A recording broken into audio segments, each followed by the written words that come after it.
जी नाज़रीन कराम, इस वक्त सुप्रीम कोर्ट ऑफ पाकिस्तान से इमरान खान की सेहत को लेकर इस वक्त बड़ी तशवीशनाक जो सूरत हाल है उसको देखते हुए पाकिस्तान तहरीक इंसाफ के गुज़िश्ता जो यहाँ पे धरना दिया गया था, अब उसका जो रिज़ल्ट है वो आना शुरू हो चुका है। सुप्रीम कोर्ट ऑफ पाकिस्तान इस वक्त हरकत में आती हुई दिखाई दे रही है।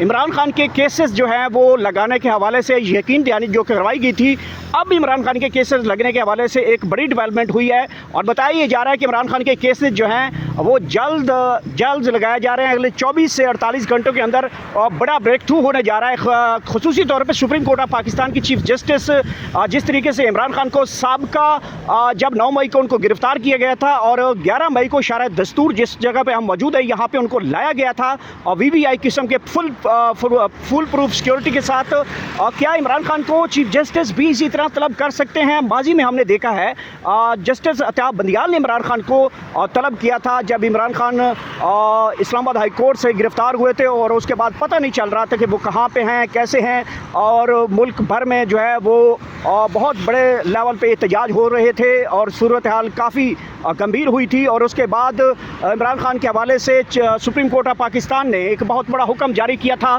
कि जो इस्लामाबाद हाई कोर्ट के अंदर उनकी गिरफ्तारी है वो कलअदम करार दी गई थी और उसके बाद जो है उनको यहाँ पे तलब किया गया था और फिर इस शरह दस्तूर के ऊपर इमरान खान साहब को यहाँ पे लाया गया था। बहुत बड़ा VVI किस्म का प्रोटोकॉल था और तब जस्टिस अताब बंदियाल की जानिब से ये जो है वो ऑर्डर दिया गया था। फिर बाद में जस्टिस जस्टिस काजी फायजीसा हैं, उन्होंने भी वीडियो लिंक के ज़रिए इमरान खान के एक केस के दौरान उनको जेल से प्रोड्यूस किया था। और अब जस्टिस याहिया अफरीदी के हवाले से एक बातचीत चल रही है कि मुमकिन तौर पे कोई बड़ा हुक्म आ सकता है कि इमरान खान साहब को यहाँ पे सुप्रीम कोर्ट ऑफ पाकिस्तान में तलब करके उनकी सेहत के मामले का जायज़ा लिया जाए। ये सबसे बड़ा मजबूत और अहम तरीन नुकता है जिसके ऊपर पाकिस्तान तहरीक इंसाफ इस वक्त जोर दे रही है। गुज़िश्ता दिन यहाँ पे जो धरना दिया गया था उसका आज बहुत बड़ा जो इफ़ेक्ट है वो बनता हुआ दिखाई दे रहा है। दूसरी तरफ पाकिस्तान तहरीक इंसाफ ने कल से मुलाकात ना करवाने के जो पिदर पे जो है वो मुल्क गिर जो है वो हर चौक को डी चौक बनाने का एहतजाज की काल दे रखी है। कल जनाब याहिया खान अफरीदी के अदालत के बहुत बड़े अहम दिन करार दिया जा रहा है। इसके साथ साथ मैं आपको बताता चलूँ, चूँकि सुप्रीम कोर्ट ऑफ पाकिस्तान के हवाले से एक बड़ी अहम डेवलपमेंट जो है वो होने जा रही है 24 से 48 घंटों के अंदर अंदर। और एक बड़ी इंपॉर्टेंट चीज़ जो मैं कि आपको बतानी है वो ये है कि इमरान खान के हवाले से एक अहम तरीन जो नुक्ता है वो एक तो प्रोड्यूस किया जा सकता है और फिर कल जो सुहेल खान अफरीदी वज़ीर आला KP के कल वो इमरान खान से मुलाकात भी कर सकते हैं। दोनों बड़े ऑप्शन जो इस वक्त ज़ेरे गौर हैं और ख़ुसूसी तौर पे इस वक्त बड़े हलचल शुरू हो चुकी है। कल का धरना यहाँ पे दिया गया और वो धरना जो है जो चीफ जस्टिस के रजिस्ट्रार ऑफिस में मुलाकात के बाद जो है वो कॉल ऑफ किया गया और कॉल ऑफ करने के बाद ये डेवलपमेंट हुई है कि इमरान खान के केसेस के हवाले से बड़ी कोई बातचीत हो रही है और इमरान खान के साथ को मुमकिन तौर पर कल सुहेल खान अफरीदी की मुलाकात भी हो सकती है। इमरान खान को अगले 24 से 48 घंटों में सुप्रीम कोर्ट ऑफ पाकिस्तान यहाँ पर तलब भी कर सकती है, उनसे सेहत के मामले को भी जायज़ा ले सकती है। और तीसरा बड़ा ऑप्शन जो इस वक्त ज़ेरे गौर है, माजी में जिस तरीके से हाल ही में जो फ्रेंड ऑफ कोर्ट के थ्रू जो है सलमान सफदर जो कि इमरान खान के वकील हैं उनको सुप्रीम कोर्ट ऑफ पाकिस्तान ने फ्रेंड ऑफ कोर्ट बनाकर भेजा था, अब उनको दोबारा भी फ्रेंड ऑफ कोर्ट बनाकर भेजा जा सकता है और उनको इमरान खान की सेहत के हवाले से वो जायज़ा लेकर जो रिपोर्ट है वो सुप्रीम कोर्ट ऑफ पाकिस्तान में भी जमा करवाई जा सकती है। चौथा बड़ा ऑप्शन इस वक्त जो सबसे ज़्यादा ज़ेरे गौर है जिस तरीके से पाकिस्तान तहरीक इंसाफ सबसे ज़्यादा जोर दे रही है वो ये है कि इमरान खान के हवाले से डॉक्टरों की टीम पर मुश्तमिल और वकला की टीम पर मुश्तमिल एक कमेटी तश्कील दी जाए फौरी तौर पे और चीफ जस्टिस की सरबराही में वो कमेटी जो है वो फौरी तौर पे इमरान खान के हवाले से जेल अडियाला जो है वो वहाँ पे जाएं और सारी सूरत हाल का जायज़ा लें और वो रिपोर्ट जो है वो यहाँ पे चीफ जस्टिस ऑफ पाकिस्तान को यहाँ पे आकर बताएं। इसके अलावा जो सबसे बड़ा इम्पोर्टेंट जो इस वक्त हलचल है जिस बात की बाज़ गश्त है वो ये बताया जा रहा है कि इमरान खान के हवाले से उनको प्रोड्यूस करके यहाँ पे लाया जा सकता है और उनकी सेहत के मामले को देखा जा सकता है।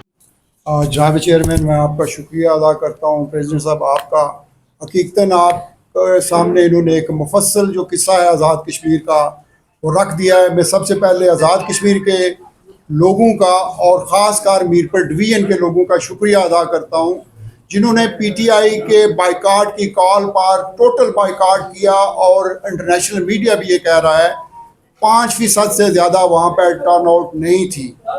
वो वही दो जमातें हैं जो इलेक्शन में इस वक्त वो भी आपस में मड स्लिंग कर रही हैं। ये कह रहे हैं कि मेरे कैंडिडेट जीते, दूसरे, वो सारी की सारी सीटें, सेटअप सीटें उन्हें दी जा रही हैं। मैं निज़ाम से ये कहना चाहता हूँ कि अगर इन्हीं दोनों जमातों को आपने दोबारा हुकूमत में लेके आना था और एक फ्री एंड फेयर इलेक्शन नहीं करवाना था, तो इतना बड़ा ढोंग आपने दुनिया के सामने किस लिए रचाया? हम पीटीआई के लोग क्या चाहते हैं? हमें इमरान खान साहब ने क्या सिखलाया है कि लोगों का साथ दो, लोगों के हकूक़ का तहफ़्फ़ुज़ करो। और हकीकतन आज भी पीटीआई आज़ाद कश्मीर लोगों के साथ खड़ी है। मैं स्पेशली जो कत्ले आम कल मीरपुर में हुआ है, थोड़े से लोग थे जो बाहर निकले प्रोटेस्ट के लिए, और आपने विजुअल्स देखे होंगे कि बांगे दुल उन पर फायरिंग खोल दी गई और उन कैजुअल्टीज़ हो गई। और वो जब लोग हॉस्पिटल गए तो वहाँ पे फिर दोबारा उनको मार पीट की गई, और जिनके अजीज़ से जो ज़ख्मी हुए थे उनको भी ना देखने दिया गया। कल का दिन पूरा आज़ाद कश्मीर, चाहे वो कोटली हो, कुरट्टा हो, जहाँ तक रावला कोट का ताल्लुक है, वो आपके सामने, आपके चीज़ एक सामने है। लोग आगे बढ़ते हैं, शहीद होते हैं, लाशें उठाते हैं, पीछे ले जाते हैं, फिर लोग आगे बढ़ते हैं। लोगों की तरफ से कोई वायलेंस नहीं है। खुदा के लिए पावर कॉरिडोर से मैं ये इल्तमास करता हूँ कि ये कौन सा डिज़ाइन है जो इम्प्लीमेंट होने जा रहा है, ये कौन सी चीज़ है जो आप दुनिया को दिखला रहे हैं। आप सब जानते हैं कि आज़ाद कश्मीर का मैक्सिमम डायस्पोरा तकरीबन 3-4 मिलियन लोग बाहर रहते हैं। उन सब लोगों का कंसर्न है। 1.5 2 महीने हो गए हैं, वहाँ पे इंटरनेट नहीं है, वहाँ पे जो लोग कम्युनिकेट नहीं कर सकते। मैं हकीकतन अपने प्रेसिडेंट आज़ाद कश्मीर का शुक्रिया अदा करता हूँ, अपने चेयरमैन का शुक्रिया अदा करता हूँ, जो पल बाय पल हर वक्त आज़ाद कश्मीर के लोगों के लिए फ़िक्रमंद रहे और हम लोगों के साथ राइट थ्रू इन टच रहे। इसमें कोई शक नहीं कि ये इलेक्शन एक सेटअप इलेक्शन है जिसको लोगों ने नहीं माना। ये इलेक्शन हर मुमकिन कैंसिल होना चाहिए और नए इलेक्शन की, फ्री एंड फेयर इलेक्शन की तारीख दी जानी चाहिए, और उसमें बलेशा को इंटरनेशनल मुबसरीन को बुला लें।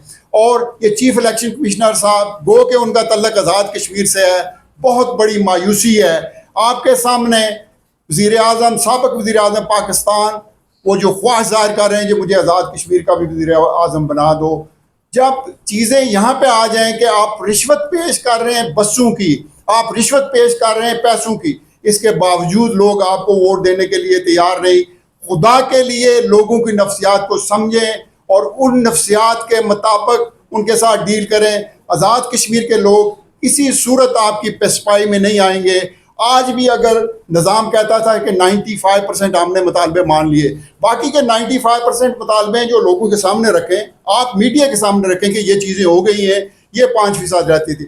जो सीटों का मसला है उसमें उनके साथ ज़रूर गुफ्तगू करें और हर हाल में ये इलेक्शन कैंसिल करें और नया इलेक्शन एक डेट दें, उसमें नेशनल गवर्नमेंट बने, वो नेशनल इंडिपेंडेंट गवर्नमेंट हो जो वो आज़ाद कश्मीर में इलेक्शन कराए। मैं आप सबका शुक्रिया अदा करता हूँ। जिस तरह अभी सूरत हाल है कश्मीर के अंदर, ऐसे लग रहा है जैसे माली गनीमत के ऊपर लड़ाई हो रही है वहाँ पर। एक ऐसी सूरत हाल में जब बिलावल और शर्जील मेमन और बाकी बोल रहे हैं पीटीआई का क्या किरदार होना चाहिए, वो कह रहे हैं कि ये मकबूजा कश्मीर नहीं बनेगा, ये आज़ाद कश्मीर है।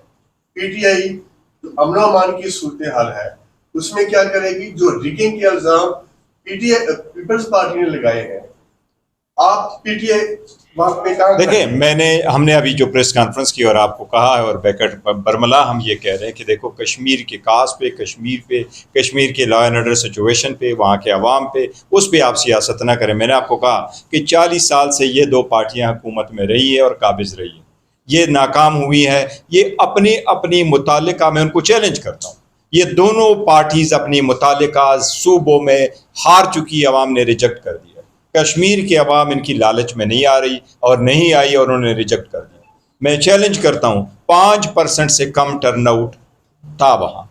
5% से एक टर्नआउट अगर हमारे लॉ के मुताबिक इवन औरतें वोट ना दे तो इलेक्शन नल एंड वाइड है, ये इलेक्शन ही नहीं है। देखो ये एक दूसरे को क्या कहते हैं, ये आपने कराया और मैंने कराया, इनको कभी भी अवाम की मुफाद रास नहीं आई। जिस वक्त लोटक्रेसी सी बनी हुकूमत ख़त्म हो गई थी, वो नाकाम हो चुकी थी, उसी वक्त इलेक्शन होने चाहिए थे, उसी वक्त आवाम के मसाइल की तरफ तवज्जो देने चाहिए। आपने खुद उनको तवज्जो नहीं दी। आपने देखो लोगों की महरूमियाँ हैं, उसको आप ख़त्म करेंगे, उनके शिकायत का अजाला होगा। हमने अवामी एहसासात और जज्बात के पेश नज़र ही बॉयकॉट का फैसला कर दिया था, और जब बॉयकॉट का फैसला हम कर रहे थे तो हमें प्रॉपरली ब्रीफ किया गया था बाय हमारे साबिक वज़ीर-ए-आज़म सरदार अब्दुल कयूम खान साहब ने, और सारी पॉलिटिकल पार्टी ने, हमारे बोर्डों ने मुतफ़िका फैसला कर लिया कि अवाम की इस वक्त रुझान ये नहीं है। देखो इलेक्शन तब होते हैं जिसमें पब्लिक पार्टिसिपेट करे, इलेक्शन वो नहीं होता जिसमें आप टापे लगवाते हैं। सर आप लोगों ने गवर्नमेंट जैसा ये जवाब देना, ये कुछ कहना चाह सर, आप इजी हो करो। ये जो चेयरमैन साहब ने फरमाया है, ये आज़ाद कश्मीर में इस वक्त पीटीआई को ये जो हमने बाइकाट किया है, ये मैं रिकॉर्ड पर रखना चाहता हूँ कि आज़ाद कश्मीर पीटीआई को कदर की निगाह से देखा जाए। वो इसलिए कि आज़ाद कश्मीर की आवाम ने आज़ाद कश्मीर के इन इंतखाबात में बाइकाट करके तो ये साबित कर दिया है कि ये इलेक्शन नहीं, ये सिलेक्शन है। तो फिर हम जो है वो उस जगह खड़े हैं कि हम आवाम के साथ हैं, और हमारा फैसला दुरुस्त था, हमारी क़यादत ने दुरुस्त फैसला किया और आज़ाद कश्मीर की आवाम ने उसको कबूल किया। सर आपने एक इजी होना, गवर्नमेंट में रहे, आपने तब खुद ख्याल नहीं किया कि 12 सीटें खत्म होनी चाहिए जबकि आपको गवर्नमेंट मिली थी? ये मैं गुजारिश करूं कि ये मामला कैसे हुआ। बड़ा अच्छा सवाल है आपका, बड़े मुझे याद कराया आपने। ये बातें उस वक्त हुई, अहमद मीर साहब की उस बात का भी मैं इसी आपके सवाल में जवाब देता हूँ। अहमद मीर साहब ने कहा कि पीटीआई की हुकूमत में ये जो मामला अवामी एक्शन कमेटी का उठा था, ये जो हाइब्रिड गवर्नमेंट थी अनवारुल हक की, वो दरअसल एमएलएस की हुकूमत थी, वो पीटीआई की नहीं थी। उसमें जो पीटीआई के बगुड़े थे, मुनर्रफीन थे, उसमें पीपल्स पार्टी थी, और उसमें मुस्लिम लीग नून थी, उसमें मुस्लिम कॉन्फ्रेंस थी। ये 3-4 जमातें थी। ये मैं रिकॉर्ड पर रखना चाहता हूँ। वो पीटीआई की गवर्नमेंट नहीं थी। और मामला कहाँ से बिगड़ा? वहीं से बिगड़ा जो आपका सवाल है कि वहाँ महाजरीन जम्मू कश्मीर